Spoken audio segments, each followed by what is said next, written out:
幫助去代替牽制，是一個位置直接是能抓这个桃子大师的会议拖时间的一个环节，就是什么千人环节。那进入比赛也是直接上来进入的追击，直接招桃子大师。第一个被动逼得很快啊！是的，进到板区博弈，普通攻击看能不能命中。拿到了一次普通攻击，旁边也是发现了应该是个勘探员。对的。不断的进入到隐月，哎，好像有点丢视野了。丢失了。是的。再仔細看看腳下的一個腳印，好，找到了。而且一個隔板命中，是的，也是快速完成了一波擊倒。先掛上第一次的狂魂之椅。主要是這個迷焰爐其實沒有起到太大的一個視野遮擋效果，反而是什麼迷焰爐結束以後起到了一定的效果，就是找不到人。是受傷加速畢竟比較快，可能有點走開了，拖了些時間。桃子大師是使用逃脫術挪移了一個位置，那唯一場上的化險為夷在椅子上，求生者這裡的節奏是非常不理想的。沒錯，降服者現在也是直接想讓對面的求生者快速過來進行救援，能省掉自己一些時間，加快自己的節奏。這邊是給勘探員來了一波命中，哇，2連命中，直接擊倒。另一邊的話，有人來幫忙救援。是。但人這邊狀態上也已經過半了，救援下來，降服者是否要去打一手針對？是，看一下這裡還是沒有選擇將迷焰爐快速擊倒。再次牽起掛上狂歡之椅，那其實這裡就可以完成淘汰了，先獲得一個積分。因為擊倒的時間是比較接近的，所以說也很難從地上去自癒起來，交這個絕處逢生。這樣的話，有可能要被歌劇演員續上節奏了。哎，很極限，但交出來的話，監管者已經迫在眉睫啊，直接就一個命中，再繼續擊倒。那交出這個絕處逢生以後，沒有自癒了。也可以考慮不掛，選擇繼續去銜接外面的追擊節奏。是的，你現在絕處逢生都已經是沒有了，那我就可以放心大膽的去追你的其他的求生者隊友了。是的，就是讓求生者的一個人員，他是只有限的能破譯密碼機的一個位置。沒錯，外邊只有一個求生者在那裡進行破譯，那這裡盲女也是再次被擊倒。那另一邊的話。應該是法羅女士，目的是為了修開這個地窖啊。破譯2台密碼機，地窖就會刷新。但同樣的，其實勘探員這裡由於倒地的時間還是比較早的，所以說這個倒地淘汰的一個進度也不是疊加的特別多。是的。他可以耐心下來，就是說去找最後的這個人了嘛。你法羅其實是你外邊破譯密碼機，你破譯時間長了，密碼機它上面線是會搖晃的，搖晃明顯監管者也就能發現你求生者在哪裡。對，就看 D 圈這裡能不能快速的排到法羅女士的一個位置了。通過耳鳴的一個判斷，再重複的拉開耳鳴的範圍，是有機會定位到人準確的位置的。對，而且這裡法羅女士也沒有選擇躲起來，而是大膽的破譯。是利用自己隱身的一個特性，也是進行了一波漂亮的牽制。對的，監護者這邊還是在繼續追擊，自己閃現也是存在的，所以說追擊上他的壓力並不是那麼的大。那這樣成功一波命中，另一邊的話，盲女也是隨着以上的淘汰時間到，直接被淘汰了。一個漂亮的閃現，再次完成一波命中。是的，完成擊倒，那這樣是4個都能掛上狂人之椅，也是能完成4個淘汰，獲得5個積分。對的。5個積分其實拿到手裡的話，那在對面的監護者其實壓力也就有了，你也是需要去完成5個積分，或者說是你要去完成一個3比1的積分也是可以的，盡量把這個積分它中間的差距給它拉小一點。是的。還是準確的找到了一個勘探員的倒地位置，那這樣的話成功掛上就能完成4個淘汰。勘探員點位由於絕處逢生也已經交過了嘛，所以說你就算是爬了很久，或者說是你移動了自己的位置，也是會被降牽制38秒。桃大師這邊是赤開也是非常不錯的。救人位在中場的話，方便自己還是盡早的去完成自己破譯嘛，通過溝通爆點看能不能。去預判到監管者的一個追擊思路。是。這裡來到的是小花壇，小花壇並沒有找到自己的目標。在第一波的追擊上是吃了一些亏的。哎，这里是選擇蹲在模型後面規避監管者的一個追擊，這個想法非常聰明。從名稱上來看的話，應該是個勘探員，勘探員是直接藏住了自己的位置，讓接吻者沒能發現。那這樣跛腳羊確實也因為沒有掌握到這個求生者的一個位置，沒有辦法快速進入追擊節奏啊。那這裡願力已經是積攢滿了，然後有了這個，哎。直接蹲在臉上，穿的比較的明顯啊，所以說還是被發現了。那這裡用一個磁鐵 ，OK， 是的，那異性相吸過來，直接眩暈住。沒錯，板區博弈，清險沒有拿到這一次普通攻擊。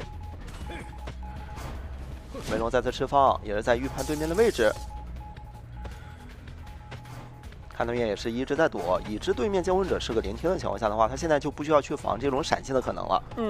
剛剛求吻還是預判了一下監管接過來，造成這個傷害，所以說把飛輪提前交過了。是，那這樣手上還有一個陨石磁鐵，看一下這一波的圍龍要不要選擇去交一交。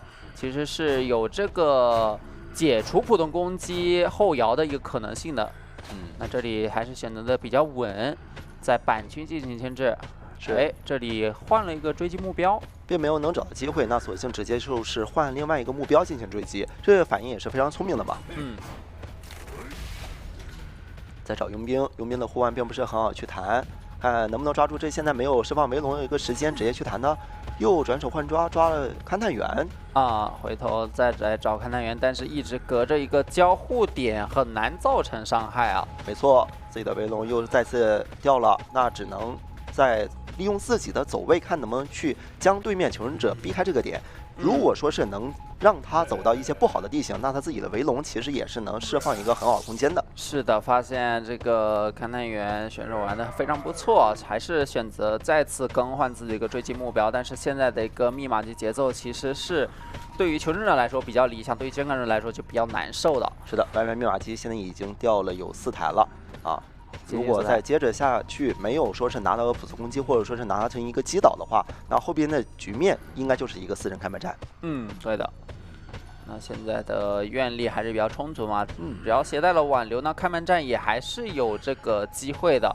就看一下接下來斯里蘭卡監管選手的一個具體想法了，也是積攢滿了願力，隨時做好這種各種情況的一個應對嘛。對的。求生者這方也要小心了，就是在開門戰看要監管者這邊會不會去防他這邊有可能會底牌直接切成閃現，對吧？切成其他的技能，讓他們這邊的牽制上一些受限。而且我發現越南代表隊的求生者其實溝通爆點其實是挺及時的。你看，無論是跛腳羊往哪個方向靠，那邊的一個破譯位其實都會提前的進行一個進步啊，或者說躲藏的一個舉措。是的，這裡已經是發現了囚徒的點位，想要進行追擊嗎？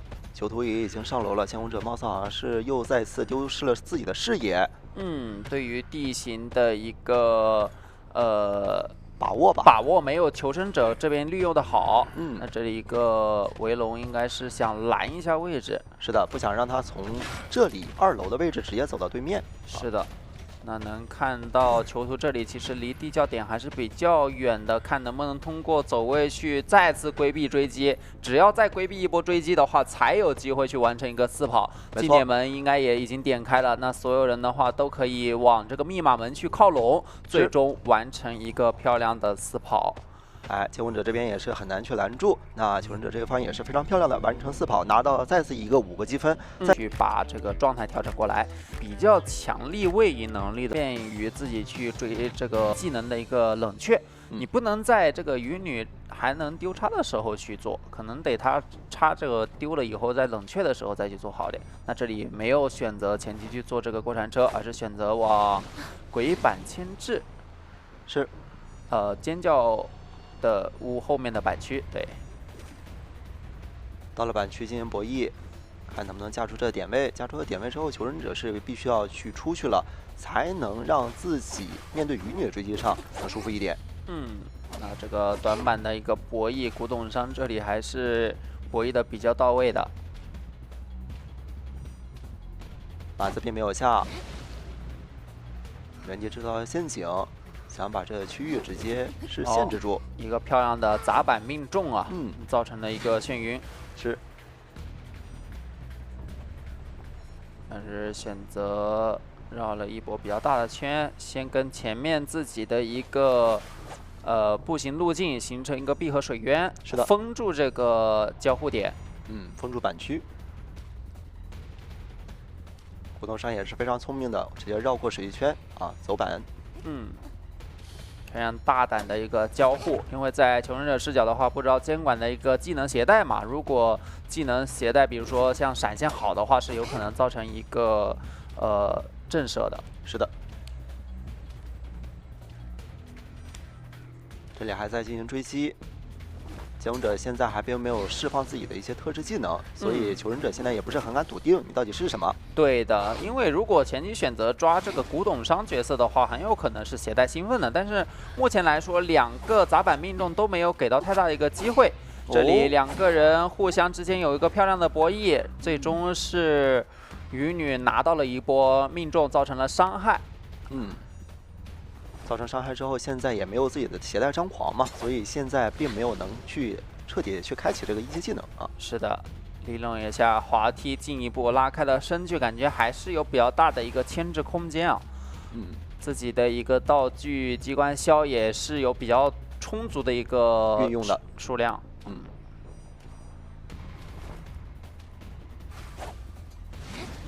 板區再想要去限制，但這裡長板還沒有破壞掉的話，其實還是比較難壓迫。這裡終於有一個機會。但是同樣的古董商2連的一個機關槍命中，也是打出了一個長達8秒的止戈。這個現在還剩1秒，沒有辦法去出這個普通攻擊。身上攜帶的這個聆聽呢，並沒有辦法去幫助自己多少。懷疑在這個模型後面排點排得非常的仔細啊。3球老板去博弈，再一次的蓋板。對的，那這樣密碼機已經成功拖到破譯點亮，一個回光返照加速把狀態補充起來，但是監管者有挽留，所以說還是會面臨一次命中倒地的情況。所以說地窖在臉上，感覺這一局還是有機會完成一個4跑，密碼門也點得非常的迅速。古董商的話，在這個位置，只要機關槍能命中，是穩穩能跳這個地窖的。沒錯，看求生者會不會切出自己的底牌了，把自己的技能直接切掉。機關槍2次再次命中，3次全命中。是的，這次地窖也是安全的直接逃出了。對的，又一次表隊的古董商選手是牽制了求生者這幫應該是已經確定了。這呢，小提琴是在3陣地。這局能不能把這個牽制天賦的作用最大化？也是直接去追擊了信遠兒。其實點位應該也是已經拉走了吧？並沒有接近，也不會干擾到自己的隊友的牽制路線。是的，一個鳴奏曲沒有命中，是求生者這裡也是非常漂亮的一個走位。幸運包裹的話，要考慮一下要不要許願，進行一個造成了7跳反射，但是同樣的也給到了一波普通攻擊命中。是的，7跳反射想要直接拉開點，但道具好像許願的有點失敗，畢竟這是一個鎮靜劑啊。其實，在半狀態的時候，鎮靜劑是一個好的選擇，但絕對不是在牽制的情況下許願出來。是，這裡還想再去干擾一下破譯，看一下這波能不能進到板區。蓄力沒有命中，進行又一次的7跳反射，但是這一波好像離交互點比較遠了。完成了擊倒，那就可以掛上第一次的狂歡之椅。是的，這裡離椅子還比較近。是。求生者現在也已經進入到1階了，等一下看這1階能不能給對面求生者造成一些減速啊，造成一些影響。狂想曲的話是可以通過打出這個拆離音符，去讓遠程的一個破譯位減慢它的一個破譯速度嘛，所以說還是要通過走位去扭一扭這個拆離音符。沒錯，求生者現在也已經趕了過來。但在半路好像是停下，想要看看監管者到底是在往哪一邊走，往哪邊去攔，決定一下自己的這邊的救援路線會不會有一些變化。是的，能看到是2個求生者不同的一個方向，想要打一個互相的掩護配合過來救援，但是椅子上的一個淘汰進度的話已經是過半了。是的，傑士現在也已經跑了過來，是能完成一波無傷救的。不過空軍這一波的一個誘敵深入完成的非常不錯。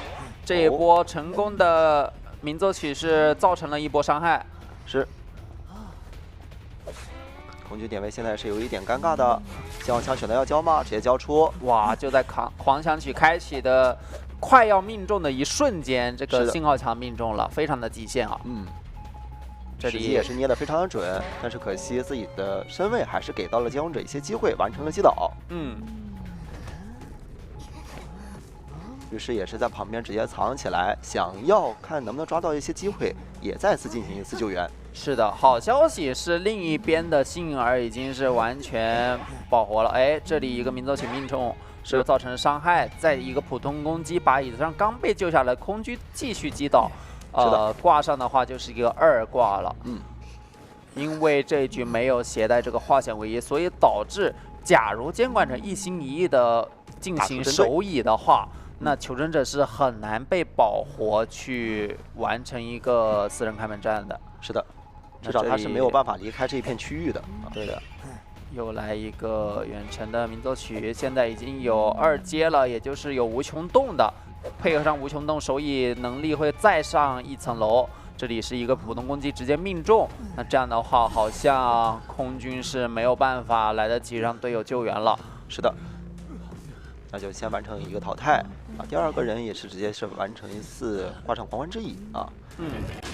在一個移形來到終點站，找到了是一個上掛淘汰的一個位置，一個無窮洞成功的命中，再來一個狂想曲，打出戰慄音符，減掉移動速度，這樣的話能夠成功命中。